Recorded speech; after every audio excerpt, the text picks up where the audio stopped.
Questions for Marcus? Marcus, kind of go over, in your mind, what happened in that third quarter, obviously, with the 46 points as you guys went about it, and was it mostly just defensive problems for you guys? Yeah, they scored 46 points in the third quarter. I mean, we didn't play the best that we could play. You know what I'm saying? They hit shots, and it happened. I mean, you know, obviously if we knew the reason, we wouldn't have let it happen. But, you know what I'm saying, we're going to go back, watch the film, see what we did good, see what we need to fix, see what we need to do better, and move on.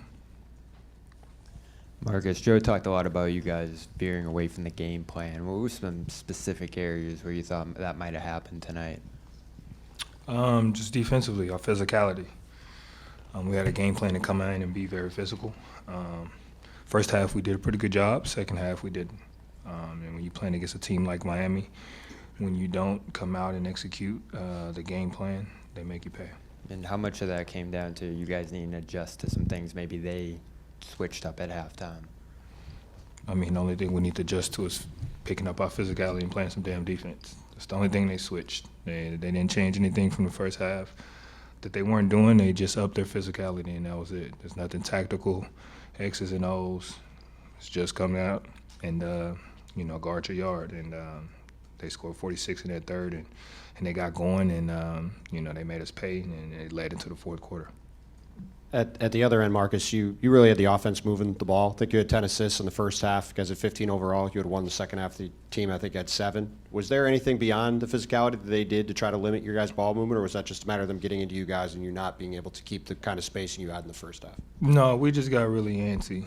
You know, everybody wanted to make a play. And our spacing, you know, we let our spacing you know, control the game, and it worked against us tonight. We in the second half, first half we was getting to our spots, and we was getting the easy shots, the great shots. Second half, we were all clustered up on each other. Didn't really give each other any room to maneuver and work. So we just got to continue to make sure, you know, we do those little things that get into our space and, you know, giving our guys some space on the floor.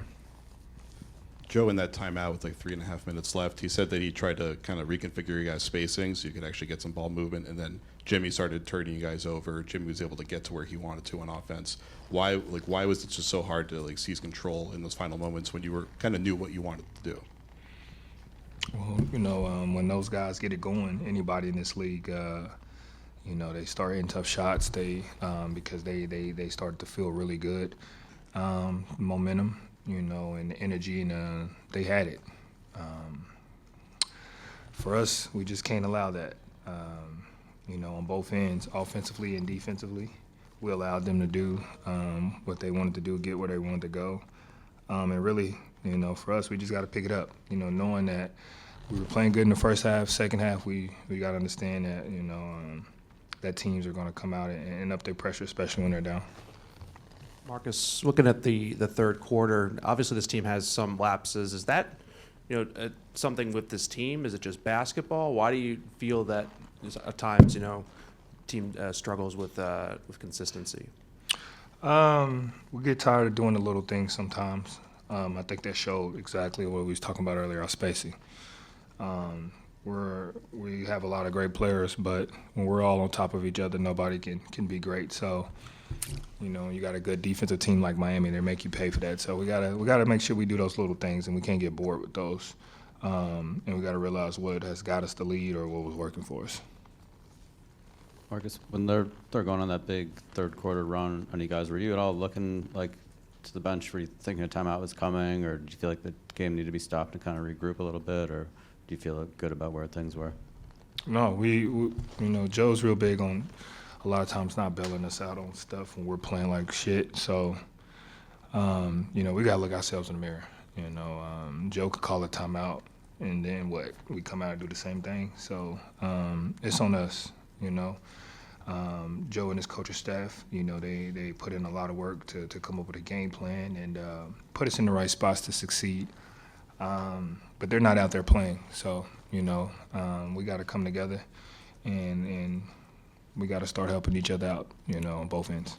And you obviously talked about you said they had the energy tonight. You obviously come off 2 really emotional games, elimination games against a big rival. You come back with like a clean slate. You do have a margin for error again. Did you feel like maybe the urgency wasn't there, that you guys were kind of I wouldn't say it wasn't there. I'd just say it wasn't there the whole game. It was there for 24 minutes, and we all know basketball is 48. So, we just got to continue to play a full game. Thank you, guys.